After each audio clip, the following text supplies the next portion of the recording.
ইরানের বিরুদ্ধে কী ধরনের অভিযোগ চালানো হতে পারে সে বিষয়ে যুক্তরাষ্ট্রের প্রেসিডেন্ট ডোনাল্ড ট্রাম্পকে অবহিত করেছে দেশটির প্রতিরক্ষা মন্ত্রণালয়ের কর্মকর্তারা। মার্কিন সংবাদ মাধ্যম সিবিএস নিউজকে মঙ্গলবার এ তথ্য জানিয়েছে পেন্টাগনের দুজন কর্মকর্তা।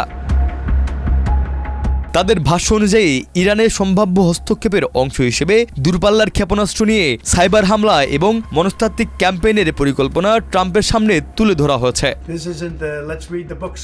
প্রসঙ্গত, জীবনযাত্রার ব্যয় বৃদ্ধি নিয়ে গত মাসে ইরানের বিভিন্ন শহরে বিক্ষোভ শুরু হয়, যা দ্রুত সহিংসতায় রূপ নেয়। এসব ঘটনায় এখনো পর্যন্ত 650-এরও বেশি মানুষ প্রাণহানির খবর পাওয়া গেছে। এই পরিস্থিতিতে বিক্ষোভকারীদের ওপর দমনপীড়ন চালানো হলে হস্তক্ষেপের হুমকি দিয়েছিল মার্কিন প্রেসিডেন্ট ডোনাল্ড ট্রাম্প।